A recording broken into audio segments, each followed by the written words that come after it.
வணக்கம். நீங்கள் இணைந்து கொள்வது நியூஸ் ஃபர்ஸ்டின் மதிய நேர பிரதான செய்தியுடன். விரிவான செய்திகளுக்கு செல்ல முன்னர் முதலில் இன்றைய தலைப்புச் செய்திகள். சர்வதேச மகளிர் தினம் வடக்கு கிழக்கு உள்ளிட்ட பல பகுதிகளில் கருப்பு தினமாக பிரகடனம். மத்திய மாகாண சபையின் ஐக்கிய தேசிய கட்சியின் உறுப்பினர் பதவியிலிருந்து அசாத் சாலி ராஜினாமா. இரட்டை கொலை சம்பவ வழக்கில் பூபாலப்பிள்ளை பிரசாந்தனின் விளக்கமறியல் மீண்டும் நீடிப்பு. எதிர்வரும் 2020 உலகக்கிண்ண கிரிக்கெட் தொடருக்கான இலங்கை குழாம் அறிவிப்பு. இனி விரிவான செய்திகள்.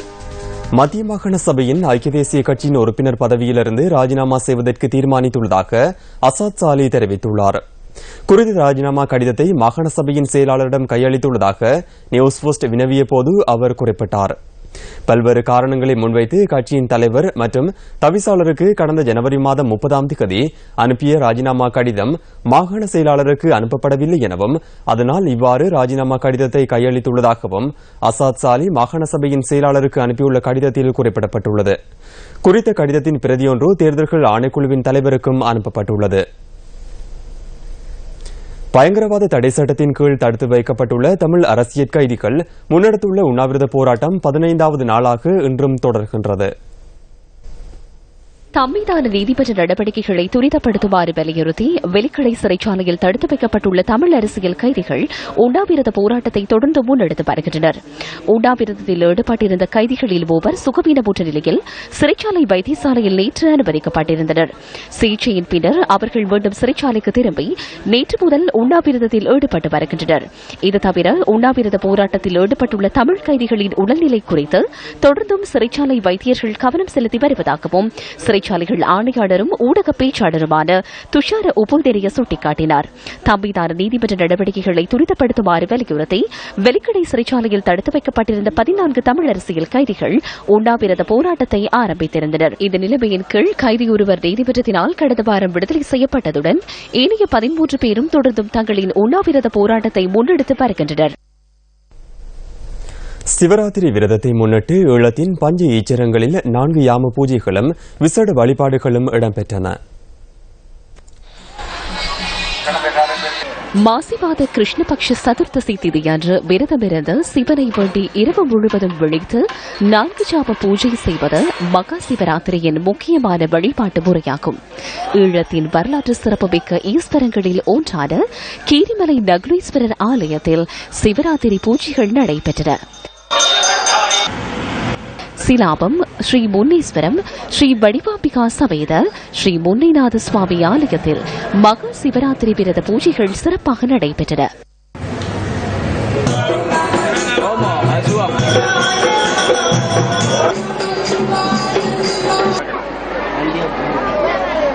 பாடல் பெற்ற சிவாலயங்களுள் ஒன்றான மன்னார் திருக்கேதீஸ்வரத்தில் நேற்று நடைபெற்ற சிவராத்திரி பூஜைகளில் அதிகளவான பக்தர்கள் கலந்து கொண்டிருந்தனர்.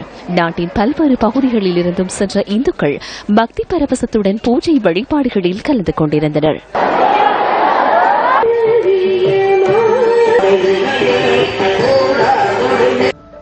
ஈழத் திருநாட்டின் வளமான வன்னி பெருநிலப்பரப்பில் முல்லைத்தீவு மாவட்டத்தில் உள்ள ஒட்டுச்சூட்டான் ஆலயத்தில் சிவராத்திரி பூஜைகள் நடைபெற்றன.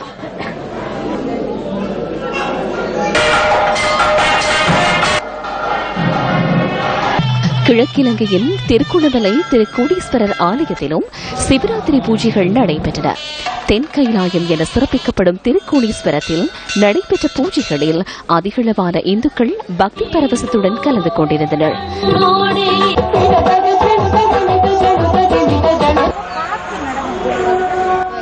இதேவேளை வரலாற்று சிறப்புமிக்க பொன்னம்பலவாணீஸ்வரர் ஆலயத்தில் நடைபெற்ற சிவராத்திரி பூஜைகளில் அதிகளவான பக்தர்கள் கலந்து கொண்டிருந்தனர். சிவராத்திரி விரதத்தால் நமது புலன்களை வென்று மனதை அடக்கி நீண்ட ஆயுள் உடல் ஆரோக்கியம் பெறலாம் என்பது இந்துக்களின் நம்பிக்கை.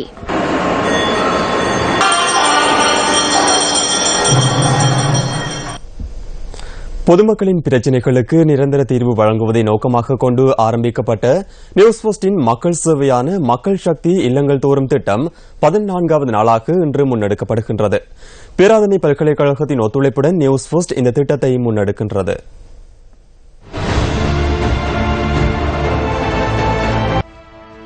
வடமாகாணத்துக்கு சென்றுள்ள எமது நியூஸ் ஃபர்ஸ்ட் குழுவினர் இன்று வவுனியா மாவட்டத்தில் தமது நிகழ்ச்சி திட்டத்தினை முன்னெடுத்து வருகின்றனர். வவுனியா வடக்கு கனகராயன் குளம் ஆலங்குளம் சனசமூக நிலையத்தில் வரவேற்பு நிகழ்வுகள் இடம்பெற்றன. இதன்போது வரவேற்பு நடன நிகழ்வுகளும் இடம்பெற்றிருந்தன. இதன் பின்னர் அங்குள்ள மக்களின் பிரச்சினைகள் தொடர்பில் நியூஸ் ஃபர்ஸ்டின் மக்கள் சக்தி குழுவினர் கேட்டறிந்து கொண்டனர். இதன்போது தாம் வீதி பிரச்சினை உள்ளிட்ட பல்வேறு பிரச்சினைகளை எதிர்கொள்வதாக பிரதேச மக்கள் எமது குழுவிடம் தெரிவித்திருந்தனர். மக்களின் பிரச்சினைகள் தொடர்பில் ஆராய்ந்து அதற்கான சிறந்த தீர்வினை பெற்றுக் கொடுக்கும் முனைப்புடன் நியூஸ் ஃபர்ஸ்டினால் முன்னெடுக்கப்படும் மக்கள் சக்தி இல்லங்கள் தோறும் செயற்திட்டம் இன்றைய தினம் வவுனியா வடக்கு கனகராயன் குளம் ஆலங்குளம் பகுதியில் முன்னெடுக்கப்பட்டுக் கொண்டிருக்கின்றது. குறிப்பாக எங்களுடைய இந்த குழுவினரை அன்போடு வரவேற்ற ஆலங்குளம் பிரதேச மக்கள் ஒரு மண்டபத்தில் ஒன்றிணைந்து அவர்களுடைய பிரச்சனைகளை எங்களுடைய நியூஸ் ஃபர்ஸ்ட் குழுவினரிடம் தெரிவித்துக் கொண்டிருக்கின்றனர். குறிப்பாக பிரதான வீதியிலிருந்து இந்த ஆலங்குளம் கிராமத்துக்கு வரும் சுமார் 5 கிலோமீட்டர் வரையான வீதி குன்றும் குழியுமாக மணற்தரையாக காணப்படுவதோடு அந்த வீதியில் பயணிப்பதற்கு பெரும் சிரமத்தை எதிர்நோக்குவதாக இந்த பகுதி மக்கள் எங்களிடம் தற்போது தெரிவிக்கின்றனர். அது மாத்திரமின்றி அந்த வீதியினூடாகவே இந்த பகுதியில் உள்ள மாணவர்கள் சுமார் 4 கிலோமீட்டர்கள் எந்தவித போக்குவரத்து வசதியும் இன்றி பாடசாலைக்கு செல்வதாகவும் இந்த மக்கள் தெரிவித்திருக்கின்றனர். தொடர்ந்தும் எங்களுடைய இந்த மக்கள் சக்தி செயற்திட்டம் இந்த பகுதியை அண்மித்த அனைத்து கிராமங்களிலும் உள்ள இல்லங்களுக்கு சென்று மக்களின் பிரச்சனைகள் குறித்து ஆராய்வதற்கு தயாராக இருக்கின்றோம். நியூஸ் ஃபர்ஸ்ட் செய்திகளுக்காக வவுனியா வடக்கு கனகராயன்குளம் ஆலம்குளம் கிராமத்திலிருந்து ராசலிங்கம் ரவிரகு. இதேவேளை வவுனியாவில் உள்ள எமது மற்றொரு குழுவினர் புதுவிளாங்குளம் பகுதிக்கு சென்று மக்களின் பிரச்சினை தொடர்பில் கேட்டறிந்து கொண்டனர்.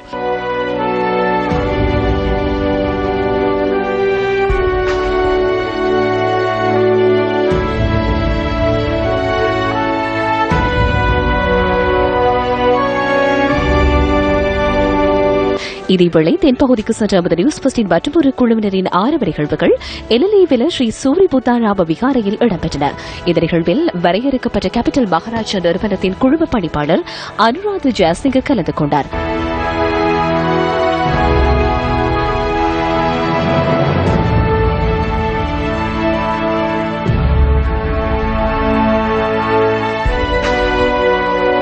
இதன் பின்னர் தெரிவு செய்யப்பட்ட பல்வேறு பகுதிகளுக்கு சென்று நியூஸ் ஃபர்ஸ்டின் மக்கள் சக்தி குழுவினர் மக்களின் பிரச்சினைகள் தொடர்பில் கேட்டறிந்து கொண்டனர்.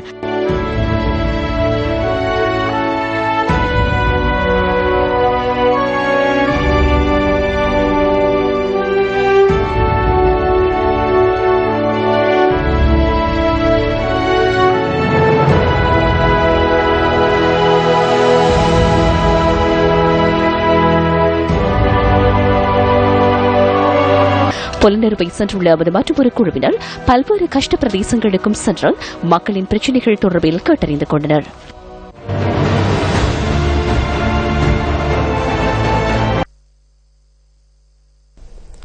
வெலிக்கடை சிறைச்சாலை சந்திக்கு அருகில் கர்ப்பிணி தாய் மீது துப்பாக்கி சூடு நடத்தப்பட்டமை தொடர்பில் போலீஸ் குற்றத்தடுப்பு பிரிவினரால் சந்தேக நபர் ஒருவர் கைது செய்யப்பட்டுள்ளார்.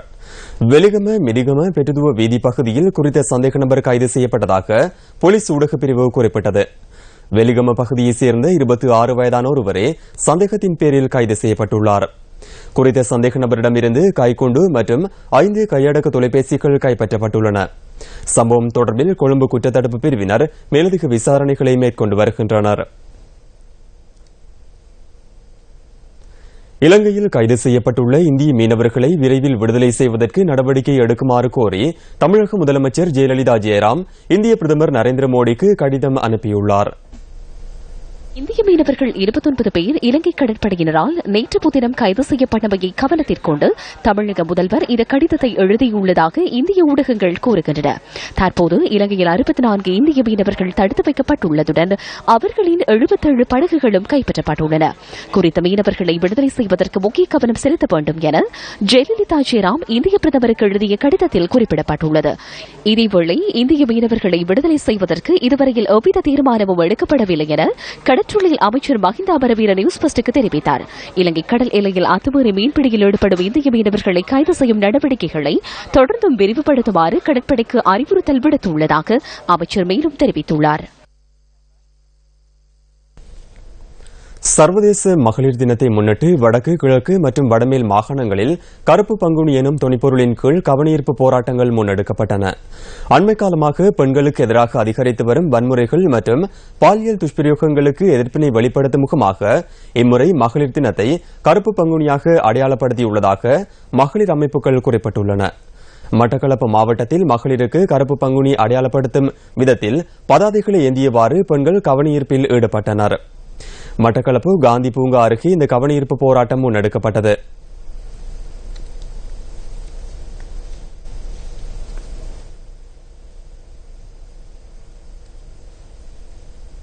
அத்துடன் புத்தளம் மாவட்டத்தில் மகளிர் அமைப்புகள் இருண்ட பங்குனி எனும் துணிப்பொருளில் மகளிர் தின நடவடிக்கைகளை முன்னெடுத்து வருகின்றன. புத்தளம் பாலாவி நகரில் மகளிர்கள் ஒன்று கூடி கருப்பு ஆடைகளை அணிந்தவாறு கவனஈர்ப்பில் ஈடுபட்டுள்ளனர்.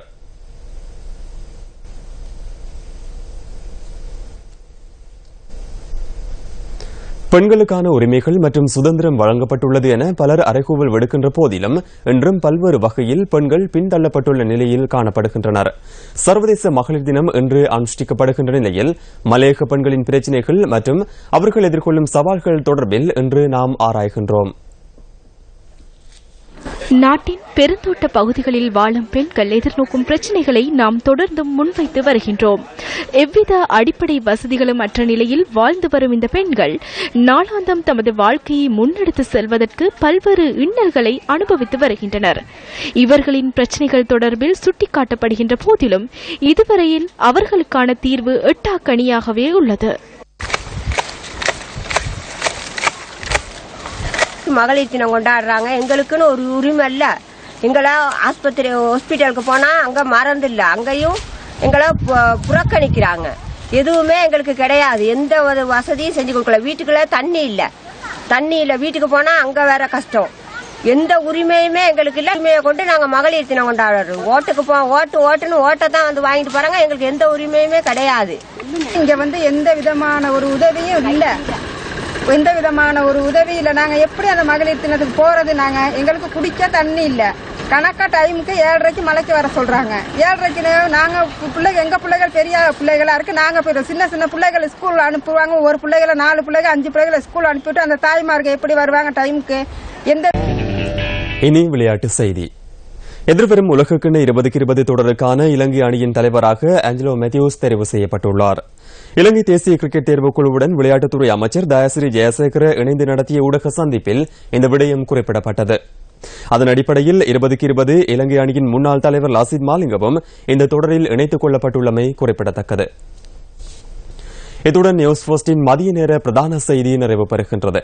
மீண்டும் சந்திக்கலாம் நியூஸ் ஃபர்ஸ்டின் 2:25 மணித்தியால செய்தியில். வணக்கம்.